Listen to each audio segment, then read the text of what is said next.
Nabi pun nabi-tabi, maaf kay ngalampuka jama putih kumpok saya kami saunyin saya watija. Ajawat waya cuti, anjak sikam kelama tulung terima saya peti kembak ya mak sepika. Assalamualaikum warahmatullahi wabarakatuh. Tabi pun.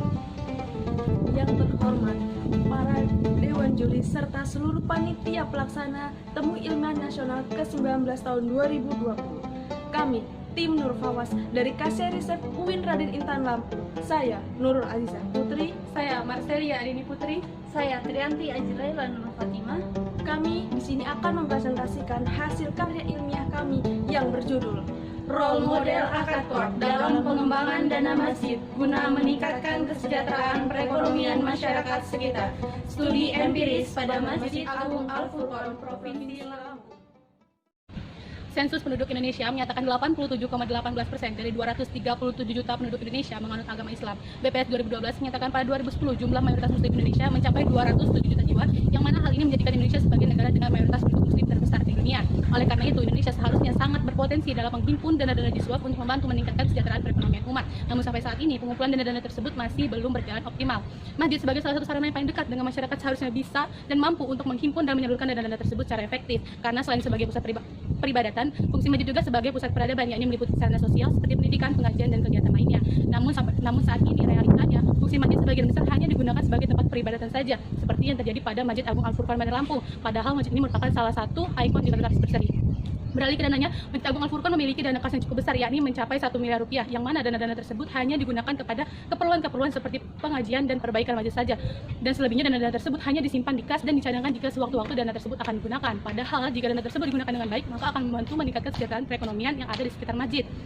Seperti contohnya pembukaan atau pendirian bisnis UMKM. Oleh karena itu, kami memberikan solusi mengenai role model Akadkord, di mana Akadkord memberikan sebuah pinjaman yang di dalamnya tidak disyaratkan adanya pengembalian yang disertai dengan imbalan. Sekarang seperti yang kita ketahui bahwasanya permasalahan utama dari UMKM yakni meliputi keterbatasan finansial, dan Akadkord ini tidak merugikan salah satu pihak manapun, baik dari si peminjam maupun si pemberi pinjaman.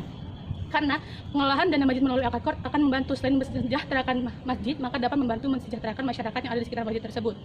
Baiklah, selanjutnya kami akan memberikan 2 rumusan masalah. Yang pertama mengenai bagaimana kondisi dana kas Masjid Agung Al-Furqon Bandar Lampung dan pengembangannya saat ini.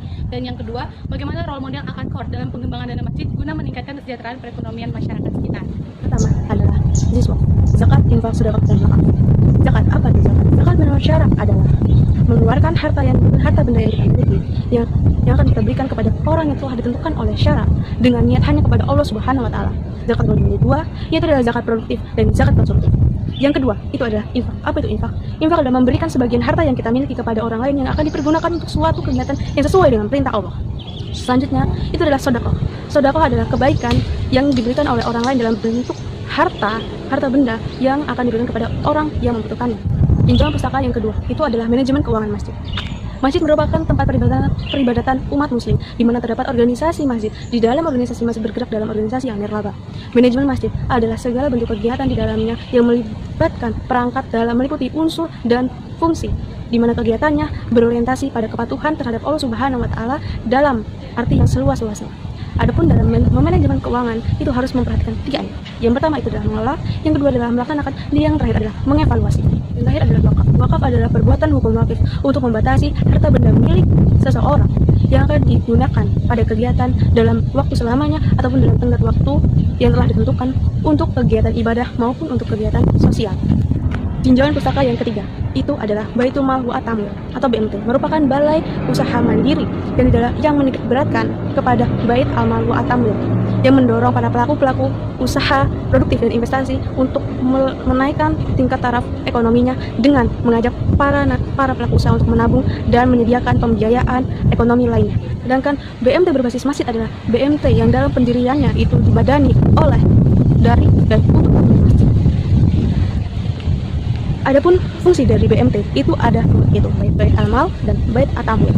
Selanjutnya itu adalah Akadkord. Akadkord adalah penyedia peminjaman dana, di mana terdapat kesepakatan antara peminjam dana dengan yang meminjamkan dana. Peminjam dana harus mengembalikan hutangnya dalam kurun waktu tertentu tanpa disertai dengan imbalan. Adapun peraturan Dewan Syariah Nasional yang mengatur tentang pengembalian tanpa imbalan ini diatur dalam nomor 19 DSN MUI 4 Romawi 2001. Dan adapun Ayat Al-Quran yang menjelaskan tentang akad qard ini terdapat dalam Quran Surat Al-Hadid ayat 11. A'udzubillahi minasyaitonirrajim. Bismillahirrahmanirrahim. Man zallazi yuqridullaha qardan hasanah fayudha'ifu lahu wa lahu ajrun karim. Artinya, siapakah yang mau meminjamkan kepada Allah pinjaman yang baik, maka Allah akan melipat gandakan balasan pinjaman itu untuknya, dan dia akan memperoleh balasan pahala yang banyak. Dalam pusaka yang selanjutnya itu adalah UMKM. Menurut Undang-Undang Nomor 28 Tahun 2000, UMKM merupakan usaha mikro kecil.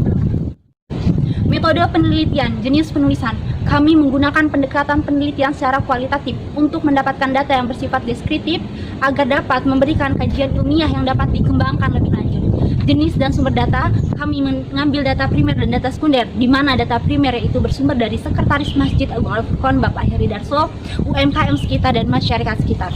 Data sekunder kami dapatkan dari buku dan jurnal yang berkaitan dengan karya tulis ilmiah kami. Metode pengumpulan data, kami menggunakan studi pustaka dan wawancara, di mana studi pustaka yaitu membaca literatur yang berkaitan dengan karya tulis ilmiah kami, dan wawancara yaitu melakukan sesi tanya jawab dengan narasumber. Metode analisa data, kami menggunakan metode analisa data deskriptif kualitatif, yaitu data yang diperoleh kemudian disusun sehingga mempermudah pembahasan masalah-masalah yang ada. Kerangka berpikir, Masjid Agung Al-Furqon sebagai salah satu masjid di Kota Bandar Lampung yang memiliki dana besar, selama ini hanya digunakan untuk hal yang konsumtif, yaitu untuk perbaikan masjid dan pengajian. Seharusnya dana yang besar tersebut bisa dikelola untuk hal yang lebih produktif dengan pengelolaan oleh Baitul Mal. Salah satunya melalui peminjaman dana usaha melalui akad qard, sehingga ketika peminjaman tersebut berjalan dapat membantu permodalan masyarakat sekitar dan pengembangan UMKM sekitar, sehingga masyarakat dapat terbantu dalam bidang perekonomiannya. Pembahasan yang pertama mengenai kondisi Masjid Agung Al-Furqon dan pengembangannya saat ini. Berdasarkan hasil wawancara dengan Sekretaris Masjid Agung Al-Furqon, yaitu Bapak Heri Darso, SDSCSP, beliau mengatakan bahwa pemasukan lain masjid ini berasal dari infak masjid, pemanfaatan gedung serbaguna, dan bantuan berupa hibah seperti hibah uang dan barang, meliputi Al-Quran dan paving masjid. Selain itu, dana-dana yang ada di kas Masjid Agung Al-Furqon ini disimpan pada 3 bank syariah, meliputi Bank Muamalat, BNI Syariah, dan Bank Mandiri Syariah. Selebihnya, dana-dana yang ada di kas Masjid Agung Al-Furqon Bandar Lampung ini digunakan hanya kepada keperluan-keperluan tertentu seperti keperluan administrasi, operasional, gaji pegawai, perbaikan masjid, dan lain-lain. Sedangkan untuk dana yang berasal dari zakat langsung dibagikan kepada warga atau bersifat konsumtif. Yang kedua, role model pengembangan dana masjid guna meningkatkan kesejahteraan perekonomian masyarakat sekitar. Berdasarkan potensi dana yang dimiliki oleh Masjid Al-Furqon, seharusnya pengurus masjid dapat membantu perekonomian masyarakat sekitar. Selain itu, masjid telah menyediakan tempat usaha untuk masyarakatnya membuka usaha di sana. Tetapi, terdapat permasalahan mendasar di dalam membuka usaha mikro. Yang pertama, keterbatasan sumber daya alam. Yang kedua, keterbatasan finansial. Yang ketiga, sulitnya untuk pemasaran. Yang keempat, keterbatasan teknologi. Yang kelima, itu adalah masalah bahan baku.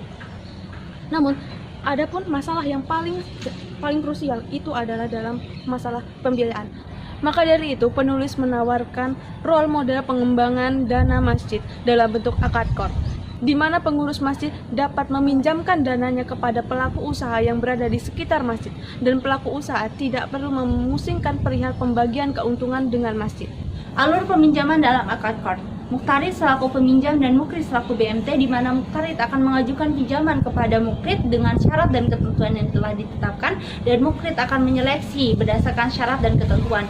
Ketika sesuai, maka modal akan diberikan kepada muqtarid dan dijalankan oleh muqtarid untuk kegiatan usahanya. Dan ketika usahanya berlangsung mendapatkan keuntungan, 100% akan kembali kepada muqtarid, dan modal pun harus dikembalikan kepada mukrid baik secara bertahap maupun secara langsung.